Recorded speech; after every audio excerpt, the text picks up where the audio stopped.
Dear Alexander, 3. Write your own book. You love learning, experimenting, and pushing yourself to higher levels through the daily pursuit of excellence you set for yourself. You attempt to do this in large part through soaking in as much enriching educational content as possible, as much as you can. It almost seems unquestionable, unconscionable to miss the next Tim Ferriss podcast, Joe Rogan podcast, Gary Vaynerchuk video. The list goes on. You'll always be a student.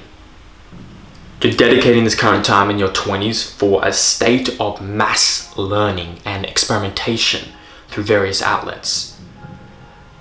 The list of books you envision to purchase totals thousands of dollars.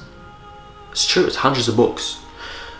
Your watch later on your YouTube can top 30, 40 videos at a time. Your email list continues to grow because as you go off to transcribe one, another one comes through. You love asking deep questions to those you admire and are curious about. As Robert Moore would say, you are very strong in the magician archetype. Hence, you love the idea of being the knower, the ritual elder who guides himself and those around him with a deep well of powerful knowledge, which is coincidental or ironic. These very videos, this series, is another example of that. You aim to experience and understand your reality with a great deal of profundity that few go to the effort of knowing. For your age and demographic, you have a great capacity to think and ponder. I think so anyway. You have used this in conjunction with what Moore would call the warrior archetype, to act with audacity and relentlessness. However, you can become very unbalanced in these archetypes at times if you're not careful, disciplined, and present, and patient. A word of warning. Your fear of missing out can poison you into a state of limbo. You wish you could sleep less so you could spend more time creating and learning. You could finally spend more time checking off all those things to watch, read, learn, and listen to, and eventually do. But to paraphrase Robert Moore, be careful not to fall into the trap of being the man who thinks too much, who stands back from life and never listens to it. Be wary not to be caught in a web of pros and cons about your decisions and lose yourself in a labyrinth of meanderings from which you cannot extricate yourself. Do not be the man who is too afraid to live and leap into battle because he is too busy sitting on a rock and thinking. The years will pass and you will wonder where the time has gone. Do not go too far and end up regretting a life of sterility. Never be so afraid of making a decision that you make none at all.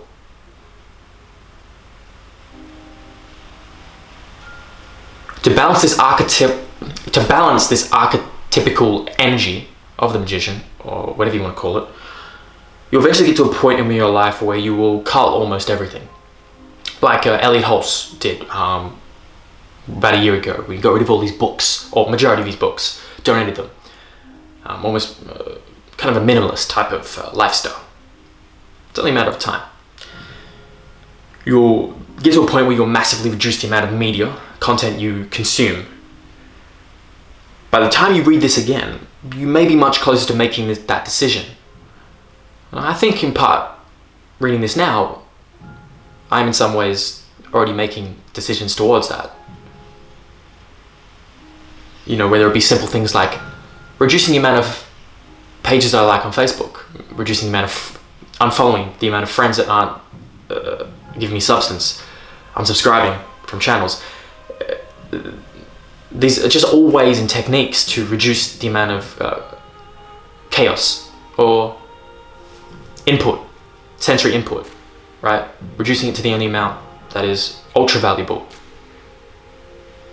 Getting rid of physical goods, clothing, items that you no longer take joy from or value. So I think I've been doing this over the last many months.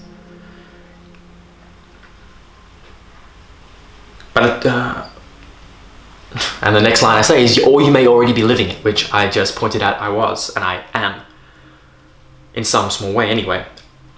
Honor this liberating change by letting your intuition flow freely. Know this is the right decision. You will no doubt question yourself if it is the right one. Once again, trust your intuition of your heart and soul that you have honed for all these years. Trust the knowledge and experience you have built and cultivated through all those years of work. Do not fear though. You will not stop learning or growing. You're simply changing the mediums to which you interface and catalyze your growth with.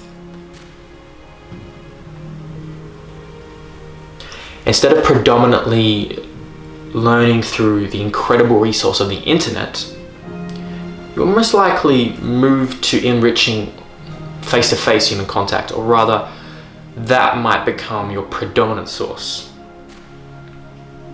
I think in some ways it already is. If you really think about it, most of the lessons we actually really learn, really like these lessons right here, most of them come through actually lived experiences, through people. Though there are many in this series, you'll see that are actually learned from watching and reading people like Jordan Peterson.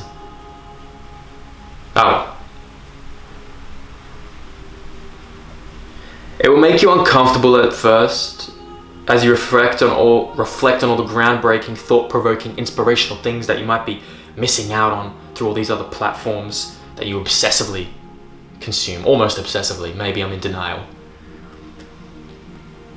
But this process will teach you how to be at peace with not knowing. That's it, how to be at peace with not knowing what you don't know. Understand, oftentimes you don't need more information. Be at peace that you know enough. At least for now, for this moment, for today. Still have a hunger for more, but know when it's enough. It may sound counterintuitive to self-growth, but when you come from a place of trying to consume as much water from the fire hose as possible, you know this is probably the right move, at least in the distant future.